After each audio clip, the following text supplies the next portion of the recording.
ऐसा सिचुएशन है। हालांकि if area of either plate face of plate is A and separation between the plate is define the heat generated in the circuit after closing the switch.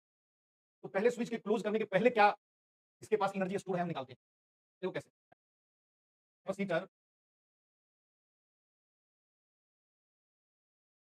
When switch S is open, when switch S is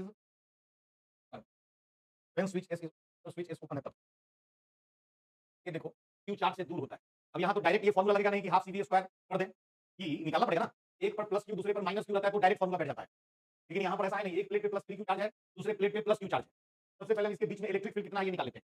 इसके कारण मान लो E1 है, इसके कारण मान लो E2 है। E1 का direction ये है, E2 का डायरेक्शन ये है।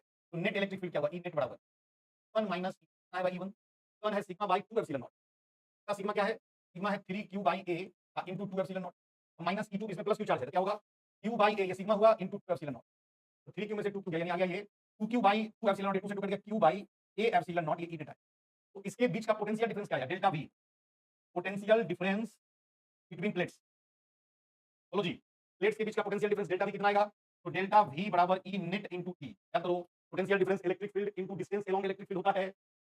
पोटेंशियल डिफरेंस कैसे निकालते हैं, electric field into distance along electric. तो इस कितना आ जाएगा ये डेल्टा V बराबर E net into D। E net कितना है Q by A epsilon not, इसी को लिख सकते हैं Q by A epsilon not by D। और epsilon not A by D क्या हो गया, कैपेसिटेंस हो गया।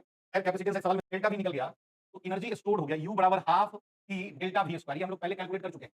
किसी कैपेसिटर में एनर्जी स्टोर क्या होता है, हाफ C डेल्टा V का स्क्वायर, जहां डेल्टा V पोटेंशियल डिफरेंस है। अब ये इनिशियल है कब, जब ये स्विच ओपन था। ये हो गया हाफ C कितना epsilon not A by D, delta V का स्क्वायर यानी Q square by epsilon not A by D का स्क्वायर। ये कट जाएगा, कितना आ गया, ये आ गया Q square by 2 epsilon not A by D को ऊपर कर लेते। यू फाइनल क्या होगा, after switch S is closed, after switch S is closed, जैसे ये स्विच क्लोज होगा यहाँ और यहाँ का पोटेंशियल सेम हो जाएगा, यहाँ का पोटेंशियल सेम हो जाएगा यानी डेल्टा V जीरो हो जाएगा। पोटेंशियल डिफरेंस ही नहीं है, अरे भाई पोटेंशियल डिफरेंस नहीं है तो एनर्जी नहीं है, तो फाइनल एनर्जी क्या हो गया, जीरो हो गया। अब from conservation of energy, from conservation of energy work done by battery बराबर डेल्टा U प्लस डेल्टा H। ये हम लोग पहले सबसे शुरुआत क्लास में यही किए थे, वर्क डन बाय बैटरी। अच्छा यहाँ बैटरी है नहीं तो वर्क डन जीरो, तो डेल्टा H कितना हुआ माइनस डेल्टा U, तो डेल्टा H बराबर माइनस फाइनल जीरो है, Q फाइनल क्या है जीरो और U इनिशियल क्या है, Q इनिशियल है Q square D by A epsilon not. 2 minus minus plus, तो डेल्टा H कितना आ गया, डेल्टा H आ गया Q स्क्वायर D बाई 2।